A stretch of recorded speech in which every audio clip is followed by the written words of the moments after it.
যশোর শিক্ষা board SSC 2025-এ board চ্যানেলের result প্রকাশ করেছে। যশোর শিক্ষা বোর্ডের শিক্ষার্থীরা বোর্ড চ্যানেলের রেজাল্ট দেখতে পারবা। কত শিক্ষার্থীর রেজাল্ট চেঞ্জ হয়েছে? যশোর বোর্ডে বেশ ভালো শিক্ষার্থীর রেজাল্ট চেঞ্জ হয়েছে। রেজাল্ট তোমাদের এই যে পিডিএফ যশোর শিক্ষা বোর্ডের ওয়েবসাইটে প্রকাশ করা হয়েছে। আমরা তোমাদেরকে সেই পিডিএফটা দেখিয়ে দিচ্ছি। আর তোমরা যদি পিডিএফটা দেখতে চাও, তোমরা এই অ্যাপসটা ইনস্টল করে না, ডিসক্রিপশনে লিঙ্ক পাবা এসএসসি রেজাল্টের। এখানে তোমরা আসার পরে তোমরা কি করবা? তোমরা এই যে দেখতে পাচ্ছ ফল পুনরীক্ষণ, এই অপশনে যাবা। তারপর ফল পুনরীক্ষণের ফলাফল অপশনে যাবা। তারপর এই যে দেখতে পাচ্ছ যশোর শিক্ষা বোর্ড, এই যশোর শিক্ষা বোর্ড অপশনে ক্লিক করলে তোমার কাছে পিডিএফটা দেখা যাবে। আর যদি আমরা দেখি কত শিক্ষার্থীর রেজাল্ট চেঞ্জ হয়েছে এই বছর যশোর শিক্ষা বোর্ডে, সে যদি আমরা দেখতে যাই, ভালো শিক্ষার্থীর রেজাল্ট আমার কাছে মনে হয়েছে মোটামুটি চেঞ্জ হয়েছে। তবে আরও চেঞ্জ হওয়া উচিত। প্রায় মনে হয় 300-400 শিক্ষার্থীর রেজাল্ট চেঞ্জ হয়েছে যশোর শিক্ষা বোর্ডের অধীনে। এবং ফেল থেকে পাশ করেছে অসংখ্য অসংখ্য শিক্ষার্থী, এবং এ প্লাসও পেয়েছে অনেক অনেক শিক্ষার্থী।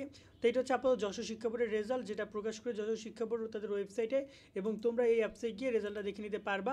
তো এটা হচ্ছে আপাতত তোমাদের এই রেজাল্ট, যেটা যশোর শিক্ষা বোর্ড থেকে প্রকাশ করা হয়েছে।